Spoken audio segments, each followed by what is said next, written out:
Hello friends, దేవుని కృప వల్ల అయ్యగారు అమ్మగారు మీ అందరికీ దేవుని యొక్క విలువైన ప్రసంగములు స్వయంగా రాసినవి మీకు అందచేయాలని కోరుకుంటున్నాను. మా పుస్తకంలో సిలువ ధ్యాన ప్రసంగములు 83 ప్రసంగములు, క్రిస్మస్ ప్రసంగములు 50 ప్రసంగములు, బైబిల్లోని స్త్రీల ప్రసంగములు 72 ప్రసంగములు, మోషే సుఖోపవాస ప్రసంగములు 63 ప్రసంగములు. ఈ పుస్తకములు అయ్యగారు అమ్మగారు స్వయంగా రాసినవి మీ అందరికీ అందాలని కోరుకుంటున్నాము. మా పుస్తకములు కావాల్సిన వారు కాంటాక్ట్ అవ్వాల్సిన numbers: Bapatla reverend doctor P Jayapal garu, phone number 9866412025. Guntur doctor P Prasad Rao garu, phone number 9413685994 and 9705789407. మా పుస్తకంలో మీరు తీసుకొని చదివి ఆదరణ పొంది దేవుని మహిమపరచాలని కోరుకుంటున్నాము. Don't forget to like the video. Thank you. యోహాను సువార్త 2వ అధ్యాయము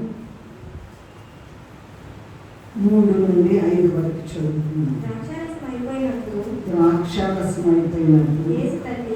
యేసు తల్లి వారికి ద్రాక్షారసం లేదని ఆయనతో చెప్పగా యేసు ఆమెతో, అమ్మా, నాతో నీకేం పని? నా సమయం ఇంకనూ రాలేదని. ఆయన తల్లి పరిచారకులను చూచి, ఆయన మీతో చెప్పున్నది చేయుడనెను. ప్రార్థన చేసుకుందాం. మమ్మల్ని మిక్కిలిగా ప్రేమించిన మా తల్లి, భూమి మీద నరులము కాదు, పురుగులము, మంటి పురుగులము ప్రభువా. మహిమ జీవులనుగా చేయాలని ఏదైనా తోటలో ఆదాము హవ్వులను మహిమ జీవులనుగా మీరు రూపించి నాయన పెట్టినప్పుడు సాతాను ఓర్చుకోలేక దేవా, మరి మహిమ జీవులను ఏదైనా తోటలో నుండి వెళ్ళగొట్టడానికి కారణంగా ఈ అందరూ కూడా మంటి జీవులుగా అయిపోయాం. అయితే మరలా మహిమ జీవులుగా చేసి మీరుండే మహిమలోకములో మేము కూడా మహిమ జీవులుగా ఉండి మహిమలో ప్రవేశించి నీవు పొందిన మహిమ మాకివ్వడానికి మీరు సిద్ధంగా ఉన్నారు కనుక ఆ గొప్ప మహిమను పొందుకోవడానికి బైబిల్ మిషన్ అనేటువంటి పెళ్లి కుమార్తె సంఘాన్ని ఆయన మరి స్త్రీ సహవాసం ఎరుగనటువంటి, సిరి సహవాసం ఎరుగనటువంటి గొప్ప ప్రవక్త అయిన దేవదాసయ్య గారిని మాకు ఇచ్చివేసినందుకు నీకు నమస్కారములు. ఆయన పేరును బట్టి మిషన్లు పెట్టుకుంటారు, కానీ ఇక్కడ బైబిల్ని బట్టి బైబిల్ మిషన్ ఏర్పాటు చేయబడినది కనుక మరి బైబిల్లో ఉన్న విషయాలన్నీ కూడా నిక్కచ్చిగా కరెక్ట్గా ఆయన ఖచ్చితంగా చేయాలని, అలాంటి వారే బైబిల్ మిషన్ వారని దేవా మీరు గొప్పగా అయ్యగారితో రాయించారు. అనేక పుస్తకాలు రాయించారు. అందులోని మహిమగల సంగతులను మేము నేర్చుకుని నీవు చెప్పినది చేయడానికి మాకు సహాయం అందించమని మాట్లాడుటకు మా మధ్యకు వచ్చి వేసిన మా యేసయ్య అతి పరిశుద్ధ నామములో ఎంతో వినయముతో వేడుకొని ప్రార్థిస్తూ నాము తండ్రి. మన వాక్య భాగం ఏంటంటే ఆయన మీతో చెప్పున్నది చేయుడి. చెప్తారా? మళ్ళీ చెప్పండి, మళ్ళీ చెప్పండి. ఎక్కడన్నా విన్నారా ఈ మాట? ఎక్కడన్నా విన్నారా? ఎక్కడ విన్నారు? కానా వివాహంలో విన్నారా? ఇంకా ఇంకా చెప్పండి ఆన్సర్లు. బైబిల్ మిషను మూలవాక్యం అంట. Very good. సరే, క్రీస్తు ప్రభువును నమ్ముకుని ఆయన విశ్వాసులుగా ఉండి పెళ్లి కుమార్తె వలసలు సిద్ధపడి మేఘం ఎక్కేవారు చేయవలసిన ముఖ్యమైన పని ఏంటంటే ఏంటో చెప్తారా? ఆయన మాట విని దాని ప్రకారం తూచా తప్పకుండా నడవాలి. ఇది బైబిల్ మిషన్ యొక్క ముఖ్య సూత్రం. ఏంటండి బైబిల్? ఏంటది? ఆయన మీతో చెప్పునది. ఎక్కడ చెప్తాడు ఆయన? ఎప్పుడు చెప్తాడు ఆయన? ఏం చెప్తాడు ఆయన? కాచుకుని ఉండాలి. లేకపోతే బైబిల్ మిషన్ వారు కాదు కాదు కాదు కాదు.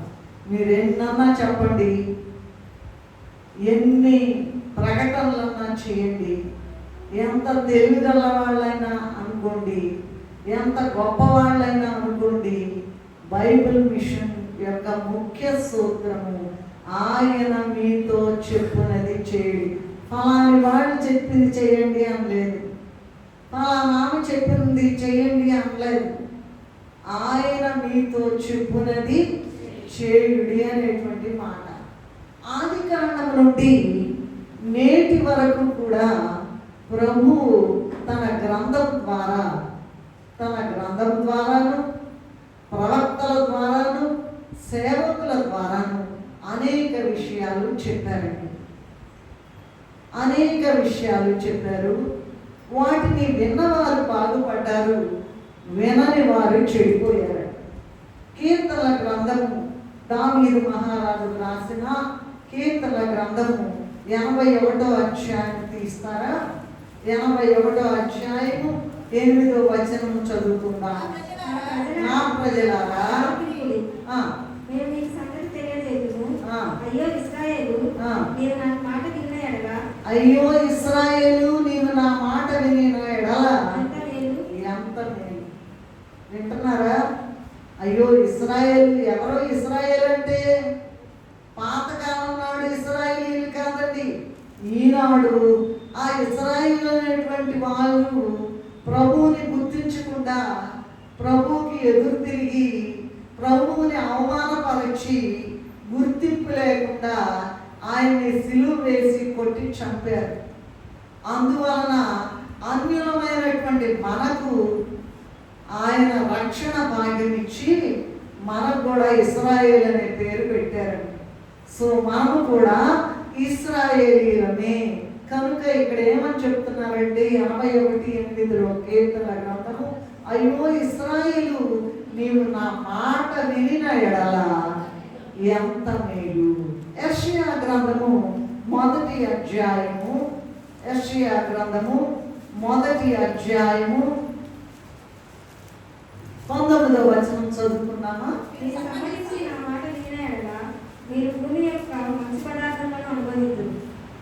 సమ్మతింపక తిరుగుబడిన ఎడల నిశ్చయంగా మీరు కట్టబడలేదు. యెహోవా ఈ మాట సెలవిచ్చుచున్నాడు.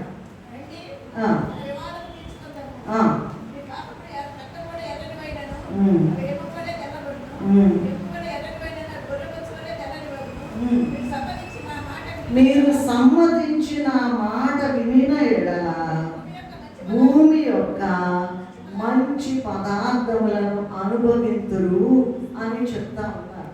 నా మాట, ఆయన మాట వినాలటండి. ఎవరో మాట కాదండి, సర్వాధికారి మాట, సర్వాంతర్యామి మాట, అధికారులకు అధికారి మాట, దేవాది దేవుడు మాట, రక్షకులకు రక్షకుడైన వారి మాట. ఎంత గొప్ప దేవుడు మాట్లాడేటువంటి మాట ఏంటంటే, సమ్మతించిన మాట వినిన ఎడల మీరు బ్రతుకుతారు, భూమి యొక్క మంచి పదార్థాలని అనుభవిస్తారు అని చెప్పారు.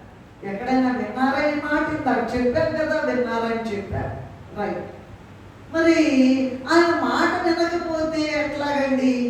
ఆయన మాట వినకపోతే పెండ్లి కుమార్తె సిద్ధపడలేదు, ఎగిరి వెళ్ళడం లేదు, 7 ఏళ్ల శ్రమల పాలైపోతాము.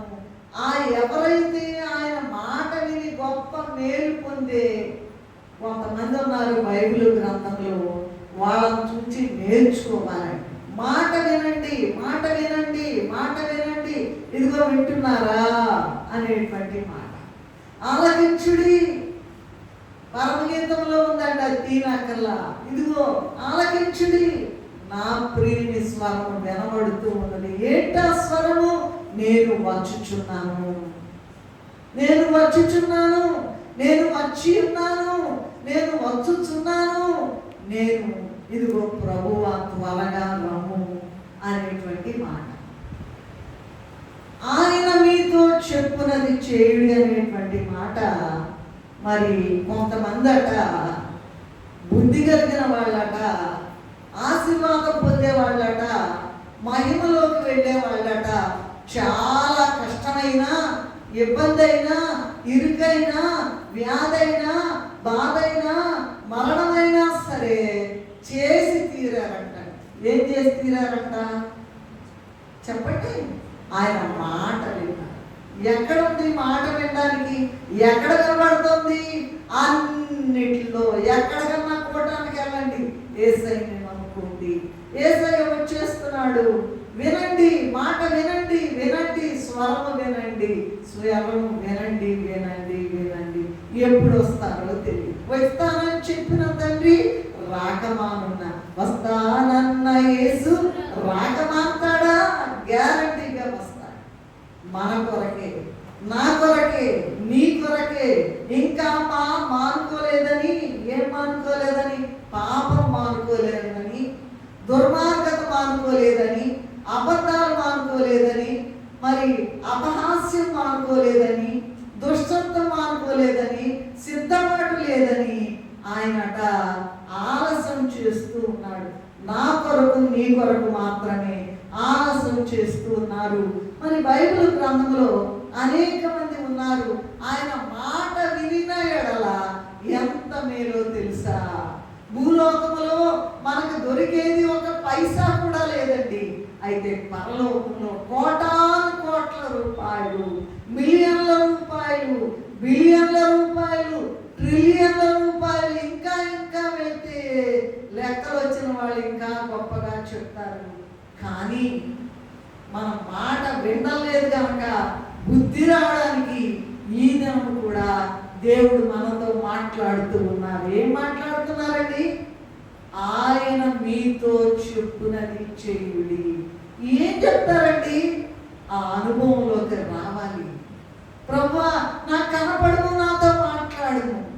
మనం పాడిన పాటలన్నీ అవే పాటలు ఇవ్వాలి. దేవా నాకు కనపడము, నాతో మాట్లాడు ప్రభువా. దేవుడు కనపడి మాట్లాడతాడు. దేవుడు కనపడి మాట్లాడును, వర్తమానమే చూచుండును. దేవుడు కనపడి మాట్లాడును, వర్తమానమే చూచుండును.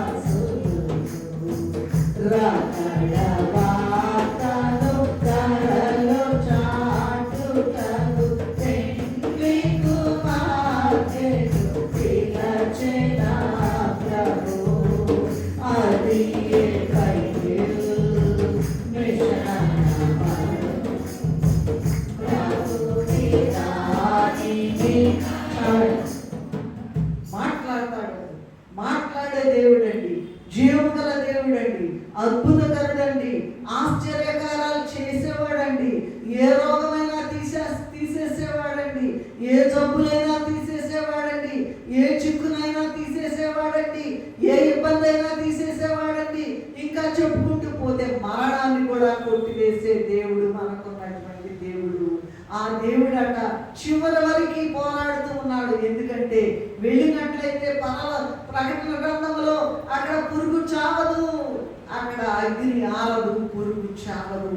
ఇదిగో మరి ఆది కాండం నుండి కూడా ప్రారంభించబడినటువంటి ఆ సృష్టిలో ఉన్నటువంటి మనుషులందరూ ఆదాము హవ్వలు పాపము చేసినందువలన ఇదిగో అందరు కూడా మట్టి పాలైపోయారు కనుక మరి ఇంకా ఉన్నటువంటి వాళ్ళు ఇంకా ఇంకా విన్నవారు ఉన్నారు, ఇంకా వింటలేదని ఇంకా బ్రతికిస్తూ ఉన్నారు. ఈ సంవత్సరం కూడా ఉండలేము అనేటువంటి మాట ఉంది. నేను పోయిన ఆదివారం కూడా అదే మాట చెప్పాను. అయితే ఇప్పుడు ఏంటంటే ఈ సంవత్సరం కాదండి, ఈ నెలైనా ఉండలేము, ఈ రోజైనా ఉండలేము, ఈ గంట అయినా ఉండలేము. అయ్యా నువ్వు ఇస్తేనే కదా దేవుని యొక్క ఆయుష్కాలం, మనకు ఆయుష్కాలం ఇస్తేనే కదా. ఇంకా ఇంకా పొగరు బట్టి మాట్లాడుతున్నారండి. హెచ్చుగా మాట్లాడకండి, జాగ్రత్త. అయిపోయిందండి.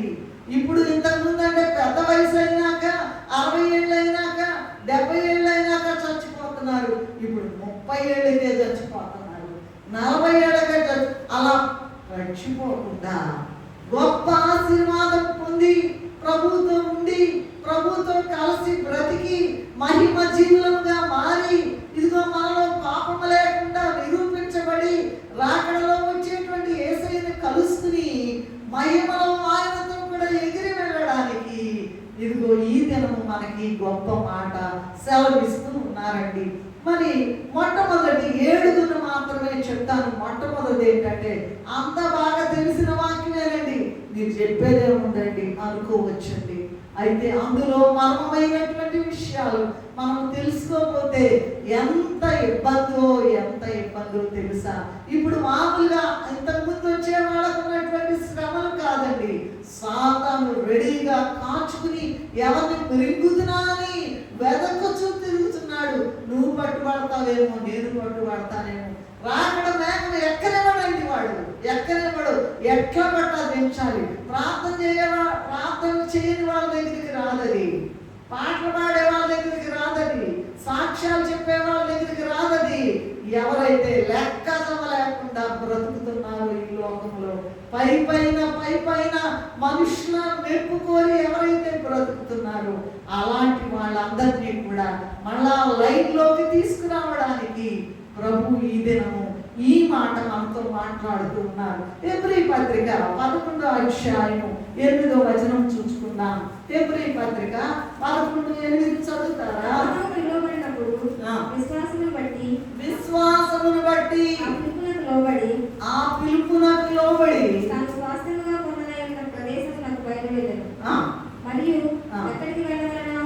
ఎక్కడికి వెళ్ళవలెనో ఎరుగక బయలువేయడం. ఇప్పుడు అబ్రహాం గారు అంటే మనకు బాగా తెలుసు కదండి. అబ్రహాం గారు అంటే మనకు అందరికీ తెలుసు, ఇవేం కొత్త మాటలేం కాదు, మనకు తెలుసు. 12వ అధ్యాయంలో మరి 12వ అధ్యాయంలో ఆదికాండం 12వ అధ్యాయం చదవనక్కల్లా అబ్రహాం గారిని దాచబడిన దానము అంట. ఆయన గొప్ప పూజలు చేసిన కుటుంబంలో నుంచి వచ్చాడంట. భయంకరమైన విగ్రహారాధన చేసే కుటుంబంలో నుంచి వచ్చాడంట. ఆయనంట ప్రభు అంట దాచారట. దాచబడిన ధనం సమయం వచ్చినప్పుడు ఆయన దొరికాడంట. ఆ ధనము దొరికిందంట. ఆ అబ్రహాముని పట్టుకుని ఇదిగో లోకంలో ఉన్న మొత్తం కూడా దీవించాడట, కేవలము ఆ దాచబడిన ధనం ద్వారా. ఎందుకో తెలుసా? ఆయనంట పలాని ఊరు వదిలిపెట్టి వెళ్ళయ్యా. ఇప్పుడు చదివారు కదా, మీరు చదివారు కదా 11:8లో ఏం చదివారు? అబ్రహాము పిలువబడినప్పుడు ఇదిగో ఎలా పిలుస్తున్నారో వాక్యంలో చెప్పేటప్పుడు, అమ్మ రండి రండి రండి రండి, అయ్యా రండి, మీకు నమస్కారం, అయ్యా రండి, మీకు విజ్ఞప్తి, రండి రండి అని పిలిచినట్లుగా అబ్రహాముని పిలిచినప్పుడట విశ్వాసమును బట్టి ఆ పిలుపునకు లోబడి తాను స్వాస్థ్యముగా పొందనయున్న ప్రదేశమునకు బయలు వెళ్ళెను. మరియు ఎక్కడికి వెళ్ళవలెనో అది ఎరుగక. ఏమా బ్రహ్మాండంగా ఉన్నాడండి, చక్కగా ఉన్నాడండి, ఏమీ తక్కువ లేదండి, బోళ్ళంత ధనం ఉందండి. బయలుదేరి వెళ్ళమన్నాడంట. దేవుడు కనబడి మాట, నేను ఎట్లా వెళ్తాను, నువ్వెవరని క్వశ్చన్ చేయలేదు, ప్రశ్న వేయలేదు. ఎక్కడికి వెళ్ళాలి? ఏమో, నేను చెప్పిన స్థలానికి వెళ్ళమంటున్నాడు. ఎక్కడికంట? ఏమా చెప్పిన స్థలానికి వెళ్ళాలంటే ఎలా వెళ్ళాలి? ఏం చేయాలి? ఎవరుంటారు అక్కడ? మాకు ఇల్లు ఎట్లా, మేము బజార్లో పడుకోవాలా? ఇట్లాంటి క్వశ్చన్లు చాలా వస్తాయి. మనబోటి బాగా తెలివిగలవాడట. ఆయన గొప్ప తెలివిగలవాడట, చాలా గొప్ప ధనవంతుడట. ఒక్క మాట కూడా మాట్లాడలేదు. ఏమంటున్నాడు ఆయన? ఎక్కడికి వెళ్ళాలి, ఎళ్ళు అనగానే బయలుదేరంటాడు. ఏమైందండి ఆయనకి? అన్నం తక్కువైందా? ఇల్లు లేదా? చాలా గొప్ప ధనవంతులట వాళ్ళు. అందుకనే అబ్రహాము కుమారుడికి అక్కడి నుంచి మళ్ళా ఇస్సాకుకి అక్కడి నుంచి పెళ్లి కుమార్తెను తీసుకుని వచ్చారు. కనుక ఇక్కడ విషయం ఏంటంటే, ఎక్కడికి వెళ్ళాలో తెలియక, ఎక్కడికి వెళ్ళాలో ఈ హెబ్రీయులకు రాసిన పత్రిక 11వ అధ్యాయంలో అంతా కూడా ఈ విశ్వాస వీరులు ఉన్నారండి. ఏమైనా సరే ప్రాణాలకైనా తెగించి, ఏమైనా సరే ఇక్కడ ఉండేది శాశ్వతమా ఈ లోకం? శాశ్వతం ఏది శాశ్వతం కాదు. మనం ఉండే ఇల్లు శాశ్వతం కాదు, మనకున్న బంగారం శాశ్వతం కాదు, మనకున్న ఏది కూడా శాశ్వతం కాదు. శాశ్వతం అని అనుకుంటూ ఉన్నాము కానీ ఏది కూడా శాశ్వతం కాదు కాదు కాదు. అక్కడ ఉండేటువంటి శాశ్వతమైన లోకము, బంగారు వీధులు ఉండే లోకము. ప్రియ యేసురాజును చూచిన చాలు,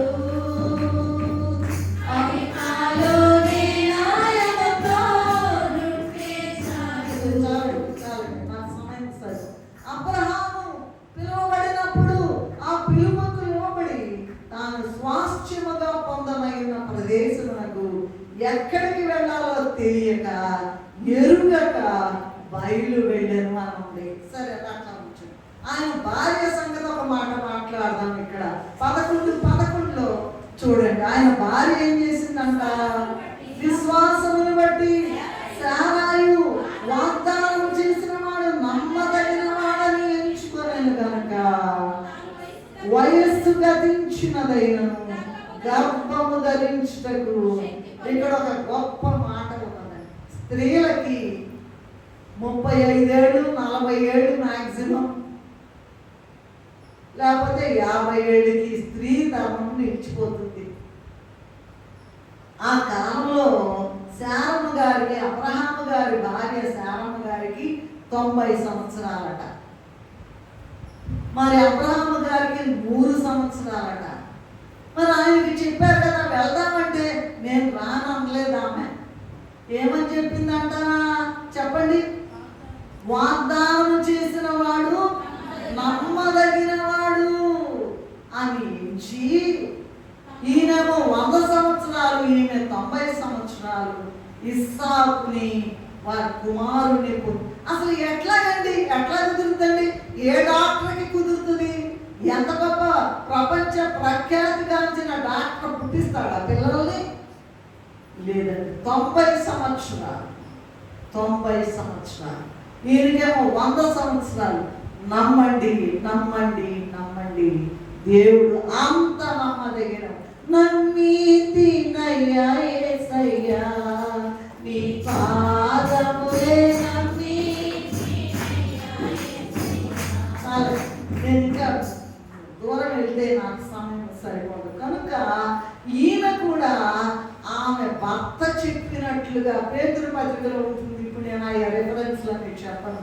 ఆమెట చాలా లోబడిందంటండి, చాలా లోబడిందంట. ఓహో, ఈ నమ్ముకున్న దేవుడు ఎంత గొప్ప దేవుడా!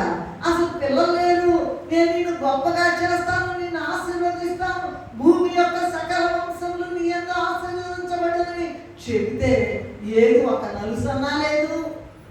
ఇసుక రేణువుల్లాగా విస్తరింపచేస్తా, ఆకాశంలోని నక్షత్రాల్లాగా నిన్ను మరి ఆశీర్వదిస్తానంటే ఏది 100 ఏళ్ళు గడిచిపోతున్నాయి, ఆమెకి 90 ఏళ్ళు వచ్చేసినాయి. అయితే దేవుడు నమ్మదగిన వాడు. విశ్వాసము కలిగి ఉండాలి. ఆయన నీతో చెప్పుంది చేయడి అనేటువంటి మాట ఏంటంటే, నీవు ఆయన మాట కొరకు కనిపెట్టాలి. అయ్యా, నన్ను ఎందుకు పుట్టించావు? నీ యొక్క చిత్తం ఏమైనది? నన్ను ఎందుకు ఇందులోకి తీసుకొచ్చావు? నేను బైబిల్ మిషన్ కాదండి, నాకు తెలీదు. వివాహమైన నేను వెళ్ళిన తర్వాత 3వ దినాన దేవదాసయ్య గారు ప్రత్యక్షంగా కనపడి అప్పటి నుంచి కూడా ఇప్పుడు కూడా ఎప్పుడైనా అవసరాన్ని బట్టి కనపడి మాట్లాడుతూ ఉంటారు. ఆయన ఎవరో నాకు తెలియదు. తరువాత చాలా దినాలు అయిన తర్వాత మా అత్తగారింటికి వెళ్ళిన తర్వాత ఆ పుస్తకంలో పలానా ఆయన కదా, కానీ మా నాన్నగారు చెప్తూ ఉండేవారు బైబిల్ మిషన్ సేవకుడు, గొప్ప స్థాపకుడు మరి దేవదాసయ్య గారని. అక్కడ చాలా అద్భుతాలు చేసినప్పుడు నేను రాజమండ్రి కూటానికి వెళ్ళాను అని చెప్పారు. సరే, అదట్లా ఉంచండి. సో ఇప్పుడు ఈ 100 సంవత్సరాల అబ్రహాం గారికి 90 సంవత్సరాల శారమ్మ గారు ఇద్దరు భార్యాభర్తలు కనుక వాళ్ళకి చెప్పారు, 100 ఏళ్ళ పిల్లలు లేరండి. ఈయనకు 100 ఇచ్చిన దాకా లేరు, ఆమెకు 90 వచ్చిన దాకా లేరు. నేను ఎందుకు అంటున్నానంటే ఆయన మీతో చెప్పు అసలు జరగదు జరగదు జరగదు, పని అవ్వదు పని అవ్వదు పని అవ్వదు, కానీ మీరు నమ్మండి నమ్మండి నమ్మండి నమ్మండి. నిజమైన దేవుడు, మాట్లాడే దేవుడు, జీవగల దేవుడు, అద్భుతాలు చేసే దేవుడు, ఆశ్చర్యకార్యాలు చేసే దేవుడు. నమ్మి చూడండి, ఆ తర్వాత మాట్లాడండి. ఇదిగో ఈ టాబ్లెట్ వేసుకోండి, బాగపోతే ఎన్నో హాస్పిటల్స్ తిరిగి అయ్యా మాకు ఇది ఇవ్వండి అయ్యా అని అంటే ఇస్తారు కదా. బాగలేదయ్యా అంటే టాబ్లెట్, ఈ టాబ్లెట్ కూడా వినండి, ఈ టాబ్లెట్ కూడా చూడండి. నిజమైన దేవుడు, దేవుడు కనపడతాడు, మాట్లాడతాడు. ఈ దేవుడు నిజమైన దేవుడు, మాట్లాడే దేవుడు, కష్టంలో ఆదుకునే దేవుడు, నష్టాన్ని తీర్చే దేవుడు, అప్పులు తీర్చే దేవుడు, ఏ సమస్యనైనా మరి తీసివేసే దేవుడు, అన్నిటినీ పరిష్కరించే దేవుడు. నేను పరమరాజ్యంలోకి, ఈ లోకంలో ఉండే జీవితము 100 ఏళ్ళు అనుకున్నా పర్వాలేదు, యుగ యుగాలు ఉండేటువంటి ఆ గొప్ప మహిమ లోకములో బంగారం వీధుల్లో తిరుగుతామంటాడు. బంగారు వీధులు, మనం ఒక సవర బంగారం కానీ ఇప్పుడు దొరకలేదు కదా, చాలా ఖరీదైపోయింది. వీధుల్లో నడుస్తామట. అటువంటి వీధులు నీకు కావాలా? అటువంటిది కావాలంటే ఆయన మాట వినాలి. ఏం మాట? ఆయన ఏం మాట? ఇక్కడికి వచ్చి చాలా మాటలు వింటూ ఉన్నాం మనం. ఆ మాటలు ఏం మాటలు, ఏం మాటలు, ఏం మాటలు? ప్రతి ఆదివారం మనకి చెప్పే మాటలు వినండి, దాని ప్రకారం చేయండి. మరి ఆ దేవుడంట అంత గొప్ప దేవుడంట. ఆదికాండం 22:1లోనంట ఏమన్నారంటే, లేక లేక ఇంతకాలం పిల్లల్ని ఇస్తే బిడ్డలు ఇచ్చాడు కదా. దేవుడు చెప్పాడంట, ఇదిగో అబ్బాయి అబ్రహమా అబ్రహమా అబ్రహమా అంటే ఏంటయ్యా, నీకు లేక లేక కలిగేడే ఒక బిడ్డ, అది అసాధ్యమైంది. నీకేమో 100 ఏళ్ళు, నీకు భార్యకేమో 90 ఏళ్ళు, లేక లేక కలిగేడే ఆ బిడ్డని తీసుకెళ్ళి నేను చెప్పే పర్వతం మీద బలిచ్చేసి. అది ఎంత భయంకరము, అది ఎంత భయంకరము, అది అసలు తట్టుకునే స్థితేనా? అయితే విశ్వాసమును బట్టి 22:1 లేక లేక కలిగినటువంటి బిడ్డను. ఏంటి ఇంత భయంకరమా? ఇంత బాధ పెడతాడా దేవుడు? అలాగనరాడు, అది పాపపు మాట. ఏంటా మాట అంటే ఏంటంటే, ఇదిగో లేక లేక కలిగిన ఇస్సాకును బలిగా ఇచ్చి వేశాడు.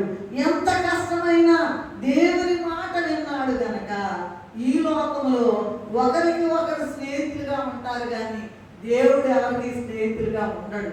అయితే అబ్రహాము ఈ అసాధ్యమైనటువంటి విషయాలు దేవుని మాట విన్నాడు గనక బయలుదేరాలన్నాడు. వెళ్ళాడు. ఎక్కడికి వెళ్ళాలో తెలియదు. అగో ఆ ఒరిస్సాలో అక్కడ ఒక సైజు సుజీవరాజు గారు వెళ్ళారు కదా, బిఐ గారు ఫ్రెండ్. వెళ్తే ఎక్కడ బండి ఎక్కడ ఆగితే అక్కడ వెళ్ళమన్నారంట. బండి ఎక్కడ ఆగితే అక్కడ దిగి అక్కడ సువార్త. ఇప్పుడు చాలా గొప్ప సంఘాలు ఉన్నాయి కనుక మరి స్నేహితుడైపోయాడంట దేవుడికి. నేను చేయబోయేటువంటి కార్యాన్ని నేను అబ్రహాముకి, నా స్నేహితుడైన అబ్రహాముకి నేను దాస్తానా అని అడుగుతున్నాడు. ప్రతిదీ చెప్తారండి ప్రభు, చెప్తారండి, మాట్లాడతారండి. కళలో మాట్లాడతారు, స్వప్నంలో మాట్లాడతారు, వాక్యం ద్వారా మాట్లాడతారు. మరి మరి సృష్టి ద్వారా కూడా మాట్లాడతారు. ఇంకా చాలా 20 రకాలుగా మాట్లాడతారు. అవన్నీ నేను అటు వెళ్ళలేదు. కనుక ఈయన దేవుడు చెప్పిన మాట విన్నాడు. ఎంత కష్టమైనా కనుక దేవునికి స్నేహితుడైపోయాడు. అలాగే విశ్వాసులకు తండ్రి అయిపోయాడు. ఎవరైనా చనిపోయినట్లయితే ముందంట ఇదిగో మనకు తెలుసు కదా కథ, ధనవంతుడు లాజరు కదా. ధనవంతుడేమో గొప్ప ధనవంతుడట ఈ లోకంలో. ఆయన ఇంట్లో బల్ల కింద పడినటువంటి మొక్కలు ఏరుకుని తినేటువంటి లాజరు కురుపులు కుక్కలు నాకినాయట. వెళ్ళిపోయి ఎక్కడున్నాడంట? ఇద్దరు చనిపోయారు. అబ్రహాము రొమ్మున అనుకుని ఉన్నాడట. ఈ ధనవంతుడేమో అయ్యా కాలిపోతున్నానయ్యా, కాలిపోతున్నా, మంటలు తట్టుకోలేకపోతున్నా, ఇదిగో ఆ లాజరును పంపించి ఒక్క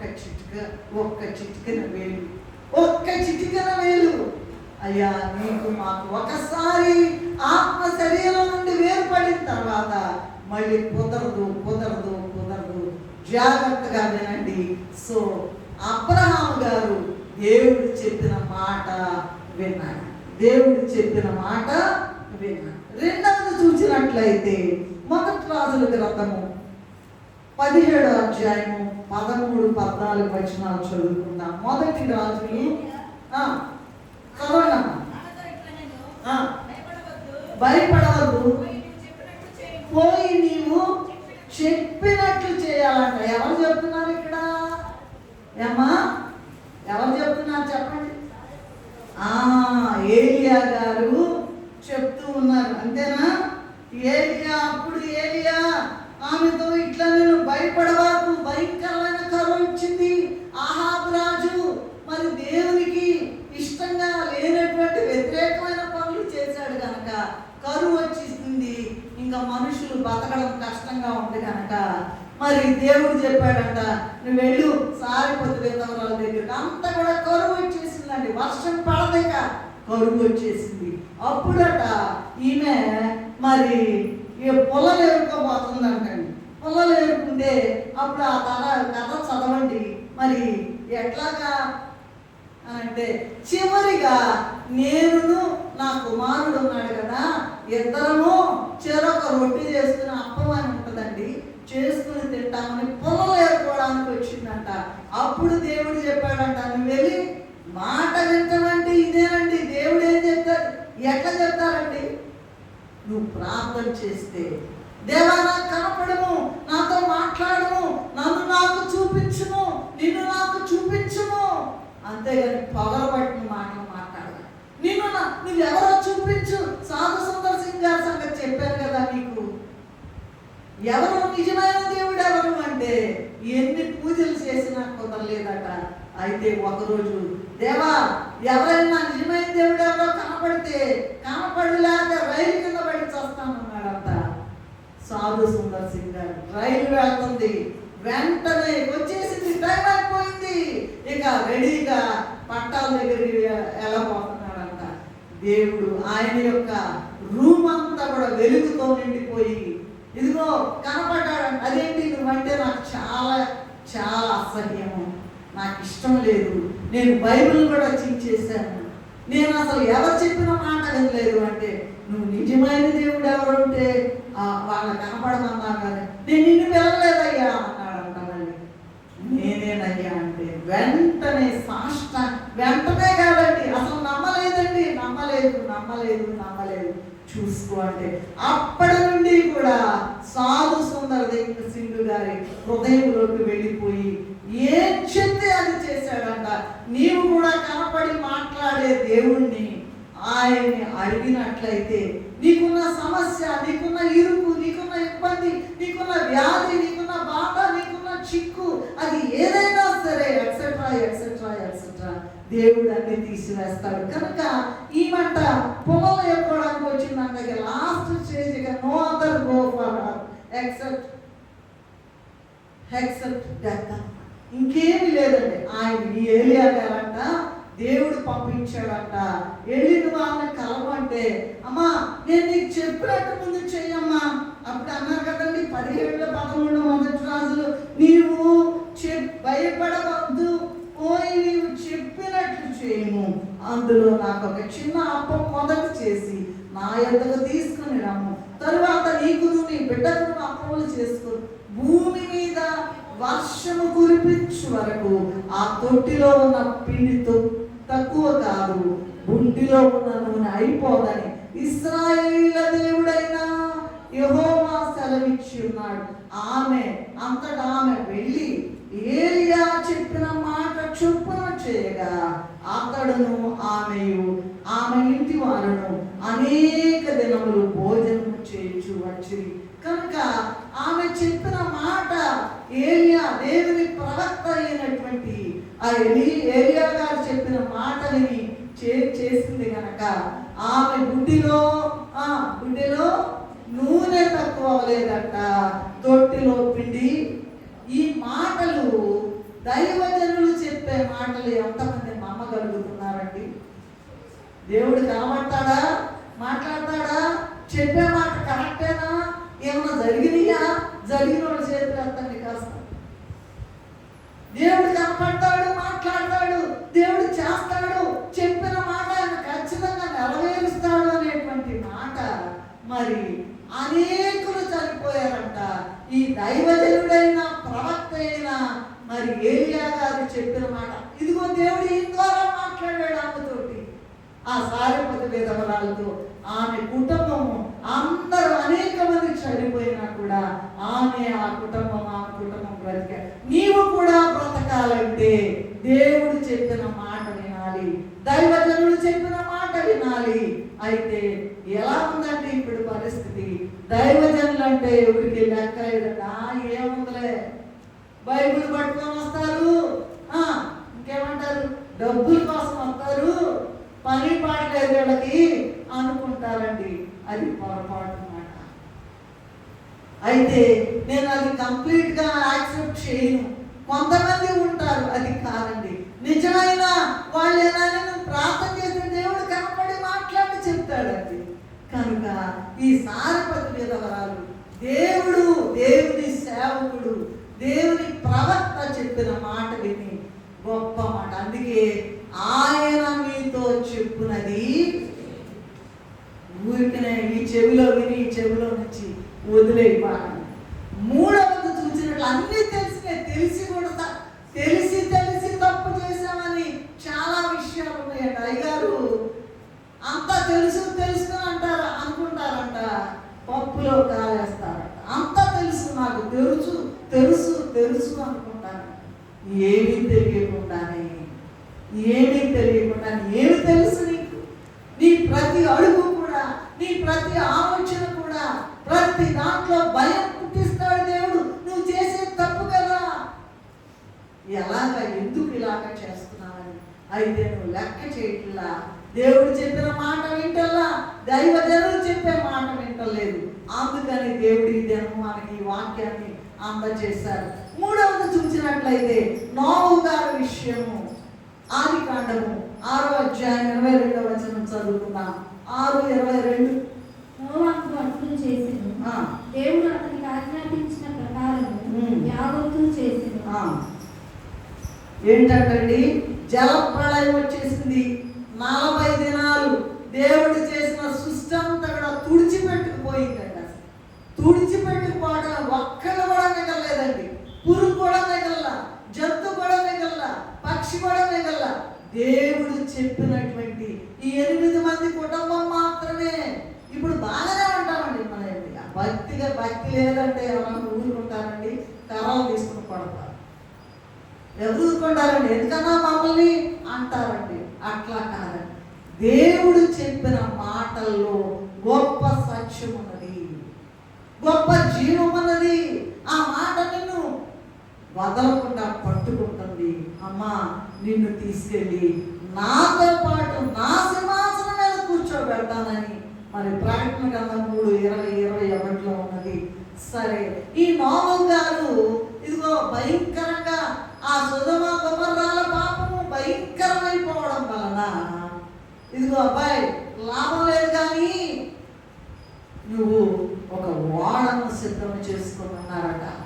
ఆ ఓడను సిద్ధం చేసుకోమన్నప్పుడు నేనేం చేశాడంట, నోవహు అట్లు చేసెను. దేవుడు అతనికి ఆజ్ఞాపించిన ప్రకారం ఏం చేశాడంట? కొంత చేసి కొంత వదిలిపెట్టలేదండి. యావత్తు A to Z చేశాడంట. A to Z. ఏది చెప్తే ఎట్లా చెప్తాడండి దేవుడు?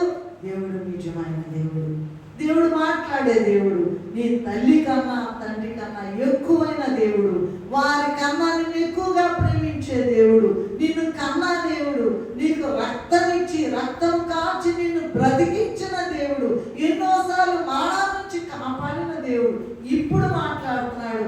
నేను చెప్పినట్టు చేస్తే నువ్వు నిరంతరము బ్రతుకుతావు అని చెప్తూ ఉన్నారండి. సో ఇక్కడ నోవహు గారితో చెప్పారట. నోవహు గారు యావత్తు ఆయన చెప్పినట్లు చేశారట. అలాగే ఆ 7:5 కూడా ఉండి చూస్తారా? తనకు యెహోవా ఆజ్ఞాపించిన ప్రకారము నోవహు యావత్తు చేసెను.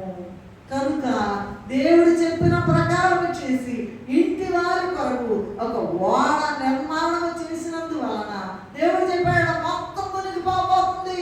40 దినాలు పగలు రాత్రి ప్రచండ వర్షం కురవబోతుందంటే ఆయన అంట ఒక ఓడ సిద్ధం చేసుకో.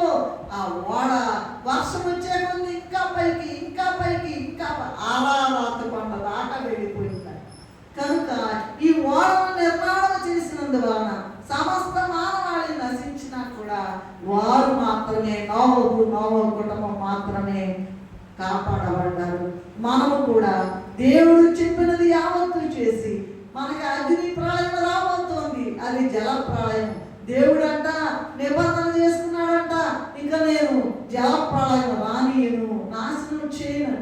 అయితే ఇదిగో ఆదికాండం దగ్గర నుంచి ప్రకటన గ్రంథం దాకా చూసినట్లయితే ఎన్నో అక్రమాలు, ఎంతో పాపం పెరిగిపోయి ఇదిగో తట్టుకోలేక సృష్టి అంతా మరి ప్రసవ వేదన పడుతుందటండి. మనుషులు బజార్ల వాళ్ళని నరికేస్తున్నారండి, కళ్ళు తోడేస్తున్నారండి, చేతులు నరికేస్తున్నారండి. పాపము పండిపోయింది కనుక ఇదిగో నేను వస్తాను అని ఆజ్ఞాపించిన దేవుడు 2వ పేతురు పత్రిక 3వ అధ్యాయం 10వ వచనం చదువుతారా? 2వ పేతురు పత్రిక 3:10.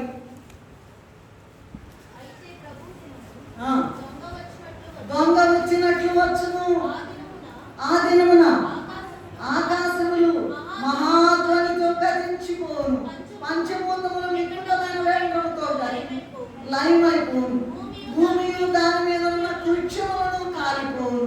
ఇవన్నీ ఇట్లు లయమైపోవునవు కనుక ఆకాశములు రగులుకొని లయమైపోవునట్టు, పంచభూతములు మహావేంద్రముతో కరిగిపోవునట్టు దేవుని దినపు రాకడ కొరకు కనిపెట్టుచు దానిని ఆశతో అపేక్షించుచు మీరు పరిశుద్ధమైన ప్రవర్తనతోను భక్తితోను ఎంతో జాగ్రత్త గలవారై ఉండవలెను అని చెప్తూ ఉన్నారు. సో మరి ఈ క్రొత్త మొత్తం మార్చేయబోతుందట. క్రొత్త ఆకాశము, క్రొత్త భూమిలోకి వెళ్ళాలి. ఈ దినాల్లో ఆనాడు ఓడ కట్టుకోమని దేవుడు చెప్పాడు, ఈనాడు వాడంటే చెప్పండి, చెప్పండి, ఎవరైనా జవాబు చెప్పగలరా? వాడంటే ఏంటి? ఎవరు చెప్పండి? వాడంటే సంఘమేనండి బాబు. సంఘము.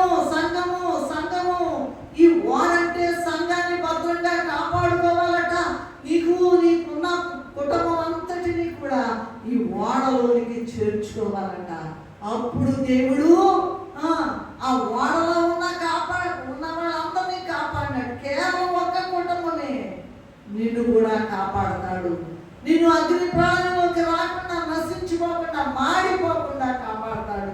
కనుక ఈ నోవహు గారు ఉదాహరణ మనకి ఇచ్చి వేశారు. 4వది చూసినట్లయితే యోహాను సువార్త 2వ అధ్యాయము, యోహాను సువార్త 2వ అధ్యాయము 5వ వచనం చదువుకున్నాం, లేదా 3 నుండి చదువుకున్నాం. ఇందాక చదివారుగా. ద్రాక్షారసం అయిపోయినప్పుడు యేసు తల్లి వారికి ద్రాక్షారసం లేదని ఆయనతో చెప్పగా యేసు ఆమెతో, అమ్మా, నాతో నీకేమి పని? ఏం పని? నా సమయంలో రాలేదని ఆయన తల్లి పరిచారకులను చూచి ఆయన మీతో చెప్పునది. ఒక కానాలో ఒక వివాహం జరిగిందంటండి. ఈ వివాహంలో ద్రాక్ష రసం ఇస్తారంట. వచ్చిన వాళ్ళందరికీ, గెస్టులందరికీ కూడా ద్రాక్ష రసం ఇస్తారంట. వీళ్ళు కూడా ఇచ్చారు. సరే, వీళ్ళు కూడా పుచ్చుకున్నారు. యేసయ్య ఆయన శిష్యులు కూడా ఆహ్వానించబడ్డారు. యేసయ్య తల్లి అయిన మరియమ్మ కూడా, అయ్యా ద్రాక్షారసం అయిపోయిందంట అంటే, అమ్మా మెదలకుండా ఉండమ్మా, నా సమయం రాలేదమ్మా అన్నాడు.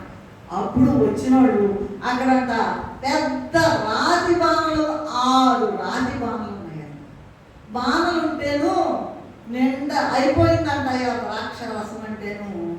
ఆయన ఏం చెప్తాడో చేయండి అయ్యా. ఎవరు?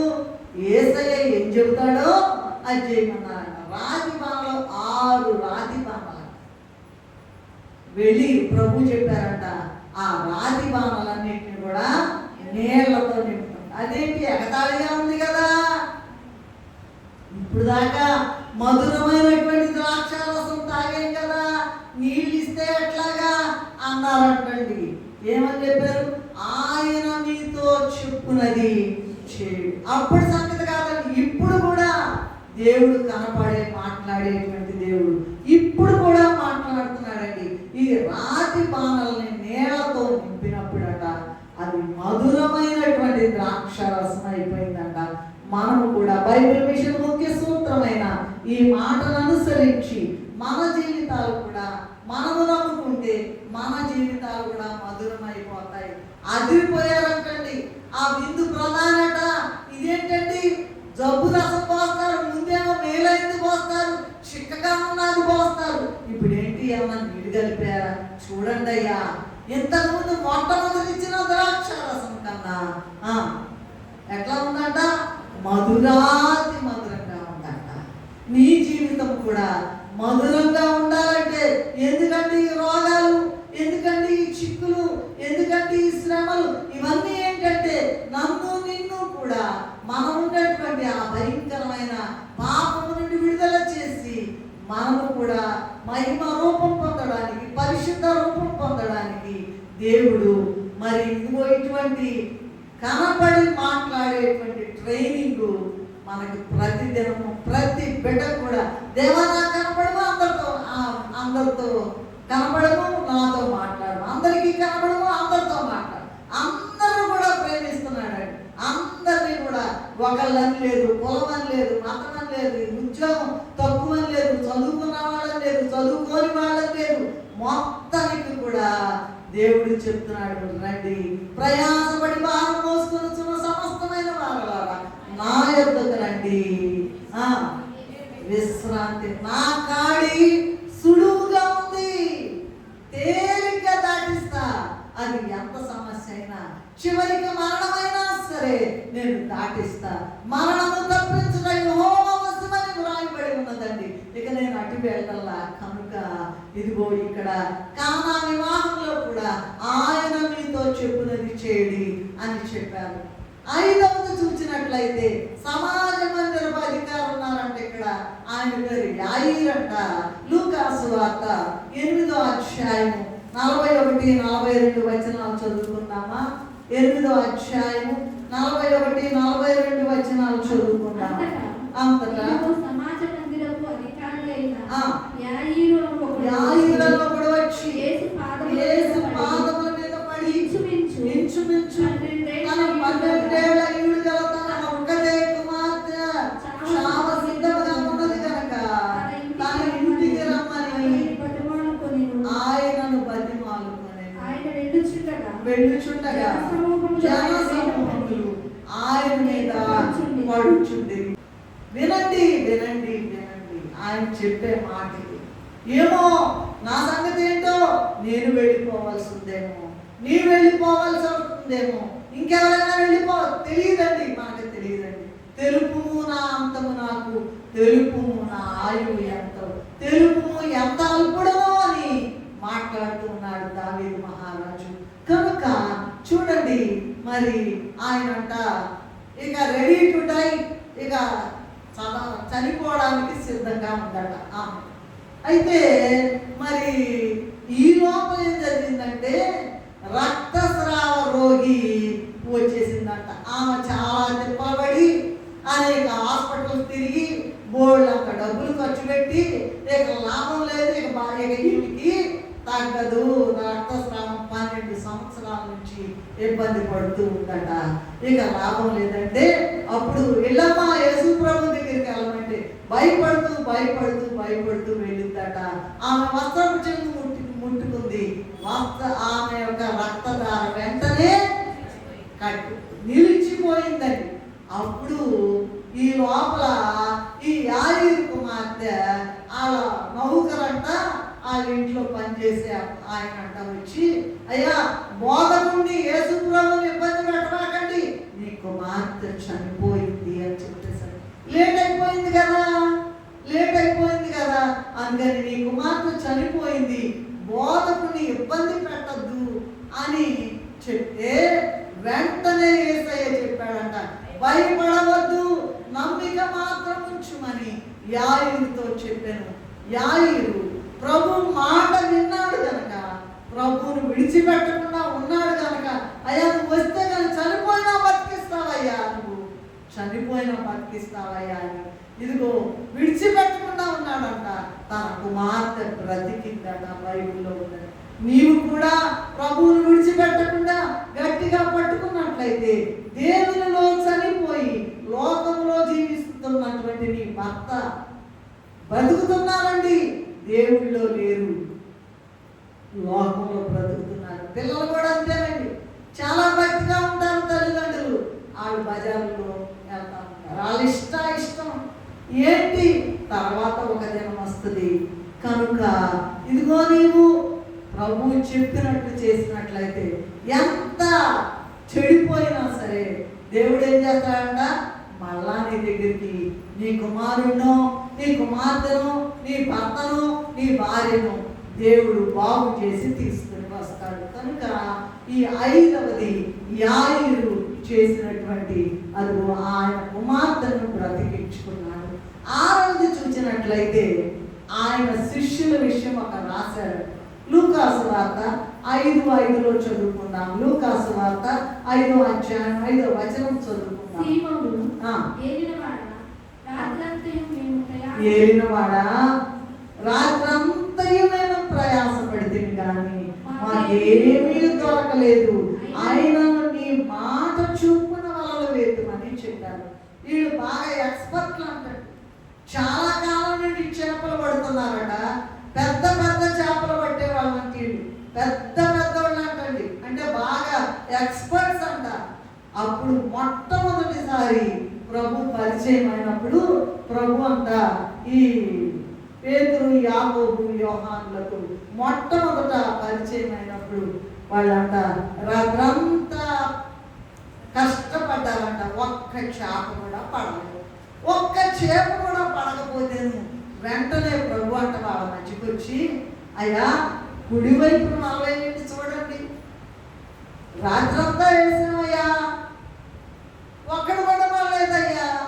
ప్రభువు లేకుండా నువ్వు ఎంత శ్రమపడినా, రాత్రంతా కాదు ఇంకా జీవితం అంతా ప్రయాసపడినా నీకు ఒక్క మేలు కూడా రాత్రంతయు శ్రమపడినా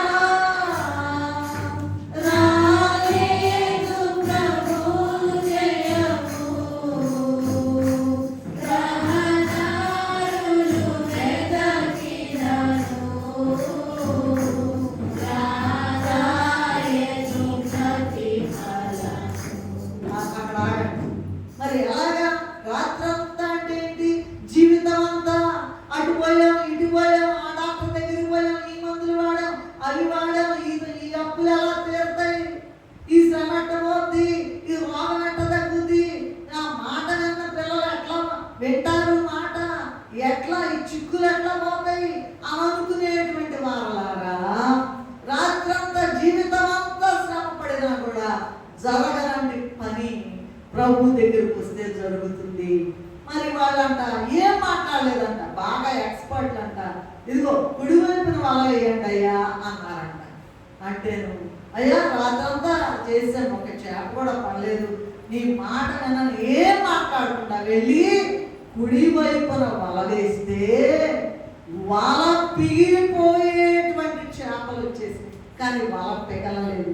ఆయన మాట కదా, సర్వాధికారి మాట కదా, వల పిగిలిపోకుండా అంత వల పిగిలేటంతగా చేపలు పట్టారంట. వారు ఆయన మాట వినడం వలన ఆయన శిష్యులు ధన్యులు అయిపోయారట. అపోస్తుల కార్యము 4వ అధ్యాయము 13వ వచనం చదువుతారా త్వరగా? అపోస్తుల కార్య గ్రంథము 4వ అధ్యాయం 13. వారు విద్య లేని పాపరులైనా సరే, అపోస్తుల కార్యం 17:6 కూడా చదవండి. 17:6 చదవండి. వీళ్ళకి ఏమి చదువుకోలేదంట, ఏమీ రాదంట, ఏమీ తెలియదంట. అటువంటి వాళ్ళట భూలోకాన్ని తలకిందులు చేసేవాళ్ళు అయ్యారంట. అంత గొప్ప వాళ్ళు అయిపోయారంట. ఆయన వెంట వెళ్ళి ఎక్కడ లేని జ్ఞానం వచ్చేసిందట. మనము కూడా ఆయన చెప్పే మాట విన్నట్లయితే, విద్య లేకపోయినా, నీకు డబ్బులు లేకపోయినా, ఏమి లేకపోయినా ఆయన శిష్యులుగా నుండి మనము కూడా భూలోకాన్ని తల క్రిందులుగా చేయగలమనేటువంటి విషయాన్ని అసలు దేవదాసయ్య గారు రచనలు మీరు చదివినట్లయితే అదిరిపోతామండి. అసలు మాట ఒక్క చిన్న మాటే గుండె దడ పుట్టించేస్తుంది. ఏంటంట? ఒక్క చిన్న మాటే అసలు ఆ మాటకే భయం ఇచ్చేస్తుంది, గుండెలో దడ వచ్చేస్తుంది. మనం చేయట్లేదు కానీ ఆయన మీతో చెప్పున్నది చేయడి. ఇవాళ నుంచి ప్రారంభించండి. అయ్యగారు చెప్పారు కదా, చెప్తారు, ఇప్పుడు ప్రార్థన చేస్తారు. 3 దినాలు కూటం పెట్టాలి. ఏమేమి చిక్కు సమస్యలు ఉన్నాయో, ఏమైనా సవాలండి, ఎవరైనా రండి, వచ్చి దీవెన పొందండి, పరిష్కారం పొందండి. మళ్ళా మాకు వేరే ప్రోగ్రాం ఉంది కనుక రండి, 3 దినాలు రేపు నుంచి పెడదామని అంటూ ఉన్నారు కనుక రండి. ఉపవాస కూటం అనుకోండి, మరి ఏదైనా ఉండలేని వాళ్ళు కొద్దిగా తినన్నారండి, గట్టిగా 3 దినాలు ప్రార్థన చేయాలనుకుంటున్నామని ప్రకటన చేస్తామన్నారు కనుక నాతో చెప్పారు కనుక నేను మీతో చెప్తున్నాను. ఏదైనా ప్రభు నామమున మీరు నా నామమున నన్ను ఏదడిగినా ఇస్తానన్నాడు యోహాను 14. ఏది A to Z, ఏది లేదండి. Everything, all in all, everything, what ever you ask in the name of my, I will do it. I will certainly do it. I will surely do it. ఇంకా దానికి question లేదండి, దానికి ప్రశ్న లేదండి. ఏదైనా చేస్తాడు కనుక ఈ చేపలు పట్టుకునేటువంటి ఈ శిష్యులు పేతురు, యోహాను, యాకోబులు కుడి వైపున వల వేయమన్నారండి. కుడి వైపున వల వేశారు. వేసేటప్పటికి వలంట పిగిలిపోవాలంట. ఆయన మాట కనుక ఆ చేపలంట అమ్మో సృష్టికర్త పిలుస్తున్నాడు, పదండి అని ఇరుక్కొని ఉన్నాయంటండి. మనమైతే ఇన్నేళ్ళు బతికినా దేవుని దగ్గరికి రండి, ఆయన మాట వినండి, ఆయన చెప్పింది చేయండి అంటే లెక్క లేకుండా తిరుగుతున్నాము. అందుకని నీకు నాకు ఎన్నో శ్రమలు, ఇబ్బందులు. అట్లయినా దేవుని నమ్ముకున్నట్లయితే ఈ సమయంలో నీకున్న చిక్కులో, వ్యాధిలో, బాధలో, చింతలో ఏదైనా ఉన్నట్లయితే ఆ పరిష్కారం కొరకు దేవుని దగ్గరికి రండి. దేవుడు కనబడి మాట్లాడేది ఎంత గొప్ప సమస్య అయినా సరే మరి ఆ సమస్యను తలకిందులు చేసి పరిష్కారం పొందాలి. పిల్లలు పట్టలేదండి, పెళ్లి కావట్లేదండి, ఏదైనా లోపల బయటికి చెప్పరండి. మళ్ళీ ఎంత ప్రార్థన చేస్తున్నాను, దేవా ఎందుకు నాయన, నాలో ఇంకా ఏముందో, నాలో ఇంకా ఏ బలహీనత ఉందో ప్రభువా కడిగి వేసి నాయన నీవు చెప్పిన మాట నేను చేద్దామని అనుకుంటున్నాను, ఆశిస్తున్నాను ప్రభువా, ఎందుకని ఇలా జరగట్లేదని నువ్వు కన్నీటి ప్రార్థన చేసుకున్నట్లయితే ఏదైనా చేయగలడు. కథ మొత్తం మార్చేస్తాడు అంటాడు. ఏమైనా ఇక్కడ దీనికి ఒక పరిమిత లిమిటేషన్స్ ఏమి లేవండి. ఏదైనా చేస్తాడండి. అది ఎంత కష్టమైనా చేస్తాడండి. అది మరణం అనేది లాస్ట్ ఛాన్స్, ఇక అది కూడా కొట్టివేస్తాడు. ఇంకేం కావాలి నీకు? బంగారం కన్నా ప్రాణం ఎక్కువే కదండి, ఇల్లు కన్నా ప్రాణం ఎక్కువే కదండి, కారు కన్నా ప్రాణం ఎక్కువే కదండి, విమానం కన్నా ప్రాణం ఎక్కువే. ఆ ప్రాణాన్ని కాపాడే దేవుడు రండి తండ్రి, నేను చేస్తా అని చెప్తూ ఉన్నారు. కనుక ఆయన శిష్యులైన వారు భూలోకం మొత్తాన్ని తలకిందులు చేశారట. వాళ్ళ నీడ బాగుపడితేనే, వీటి నీడ పడితేనే బాగుపడ్డారంట. దైవజనులు చెప్పే మాటలు కానీ, ఇప్పుడు ఎంత సీరియస్గా వాక్యం చెప్పండి, ఎవరన్నా రాగానే రెడీ కడతాం. అదే సాతాను మాటలు వినకుండా దేవుని మాటలు విని మీ యొక్క చిక్కులకు పరిష్కారం పొందండి. చివరిగా చూసినట్లయితే ఒక ఆయన ఉన్నాడు ఇక్కడ, మాట వినలేదంటండి. ఈ మాట విన్న ఈ 6 పాయింట్లో వాళ్ళు అద్భుతాలు చూశారండి. ప్రపంచాన్ని మొత్తాన్ని జయించారండి. మరి భూలోకాన్ని తలకిందులు చేశారు. అయితే ఇక్కడ ఒక ఆయన ఉన్నాడు, మొదటి సమూయేలు గ్రంథం 15వ అధ్యాయం 22-23 వచనాల్లో చూసినట్లయితే మాట వినని సౌలు రాజు కనిపిస్తా ఉన్నాడు. ఇశ్రాయేలీయులకి రాజు లేదంటే దేవుడే రాజుగా ఉంటే అయ్యా మాకు కూడా ఒక రాజు అని అడుగుతున్నారంట. ఏం చేస్తున్నారంట? మాకు కూడా ఒక దేవుడిని పక్కన పెట్టేశారండి. నువ్వద్దు, ఒక మట్టి మనిషి కావాలి. సౌలుని రాజుగా, మొట్టమొదటి రాజుగా, ఇశ్రాయేలీయుల మీద రాజుగా చేస్తే ఈ సౌలు అంట దేవుని ప్రవక్త అయిన సమూయేలు చెప్పిన మాట వినకుండా ఎంత భయంకరంగా చాలా నష్టపోయాడండి. ప్రాణ నష్టం. ఇదిగో నెక్స్ట్ రాజుగా ఈయన దేవుడు చెప్పిన మాట వినకపోవడం వలన ఆ దావీదుని రాజుగా చేయాలనుకుంటే ఆ దావీదుని చంపాలని అనేక సార్లు ప్రయత్నాలు చేశాడు. అందువలన మొదటి సమూయేలు గ్రంథము 31వ అధ్యాయము 6వ వచనంలో చూస్తే యుద్ధంలో సౌలు రాజు అతను ముగ్గురు కూడా యుద్ధంలో ఒక్క దినం ముందే చనిపోయారండి. మొదటి పేతురు పత్రిక 2వ అధ్యాయము 9వ వచనంలో చూసినట్లయితే ఆయన మనలను రాజులుగా, యాజకులుగా ఉండడానికి తయారు చేస్తానని అడుగుతుంటే మనం ఆయన మాట మనం వినకుండా ఉన్నాం. వినకపోయినట్లయితే రాజులుగా, రాణులుగా ఉండకుండా తోసివేయబడటమే కాకుండా మరణమైపోతాము. కనుక ఆయన మాట విని రాజులుగా, యాజకులుగా మనం స్థిరపరచబడాలి. ఇర్మియా గ్రంథము 12వ అధ్యాయము 17వ వచనం చదువుదాం. త్వరగా చదవండి, నాకు సహాయం చేయండి. అయితే వారు నా మాట విననొల్లని ఎడల నేను ఆ జనమును వేరుతో పెళ్లగించి బొత్తిగా నాశనం చేతును. ఇదే యెహోవా వాక్కని మరి ఇర్మియా 12:17 ఉన్నది. ఇర్మియా 11:4 చదువుతారా?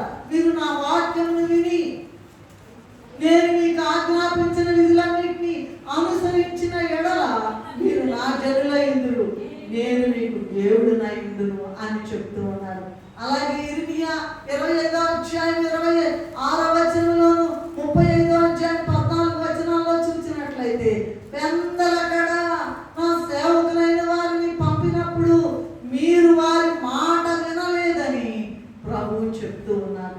మత్తయి సువార్త 7వ అధ్యాయం 24వ వచనంలో 24 నుండి 27 వరకు చూసినట్లయితే ఈ నా మాటలు విని వాటి చొప్పున చేయవాడు బండ మీద తన ఇల్లు కట్టుకుని నా బుద్ధిమంతుని పోలిండును.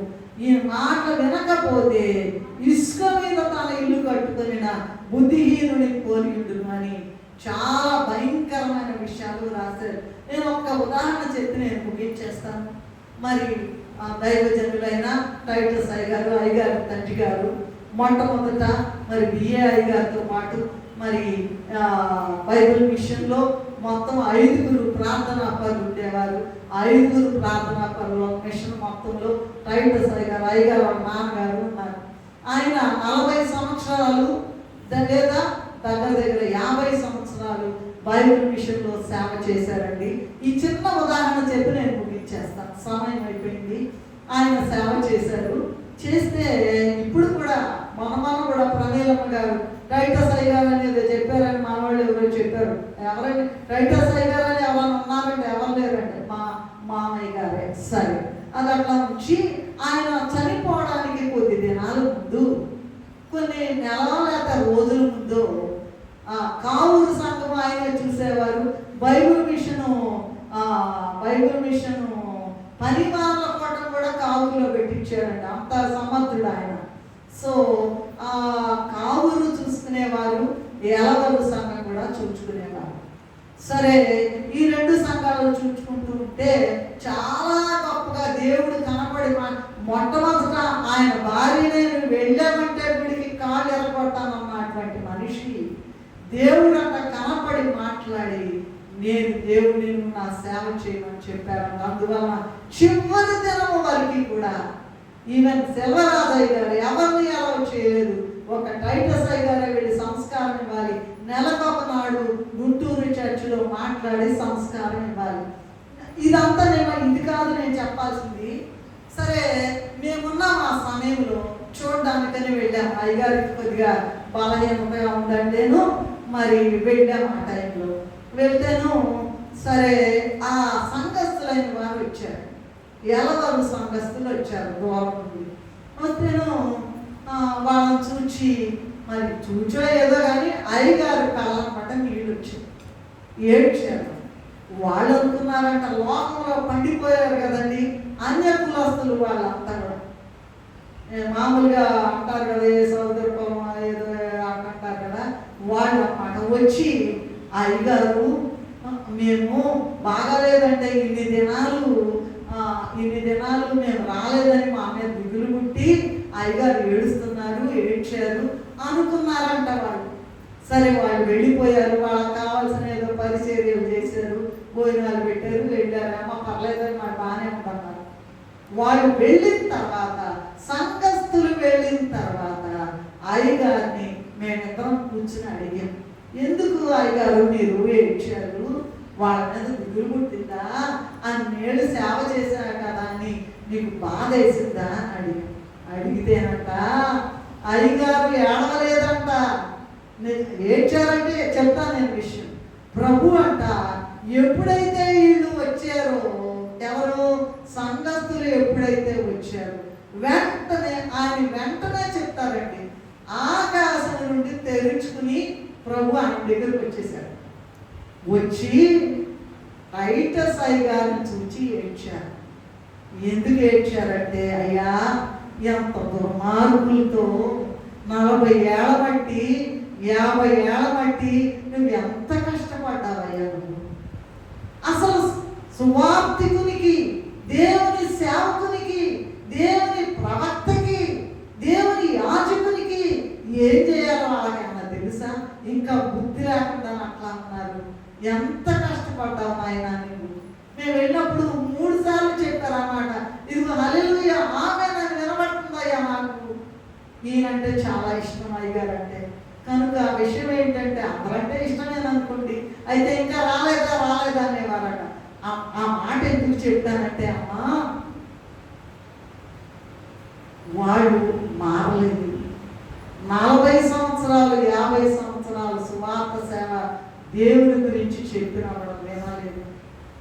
ఎన్ని అద్భుతాలు చెప్పినా వినలేదు, ఎన్ని అద్భుతాలు జరిగినా వినలేదు, ఎంత జరిగినా వినలేదు. ఇంత దుర్మార్గుల కోసం అయ్యాను 40 ఏళ్ళు 50 ఏళ్ళు సేవ చేశాను.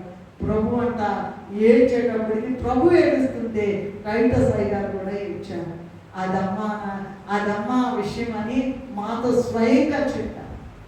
ప్రియమైన దేవుని విశ్వాసులారా, మీరు వినే వాక్యాలు ఏంటో చూడండి, మీ ప్రవర్తన ఏంటో సరిచూచుకోండి.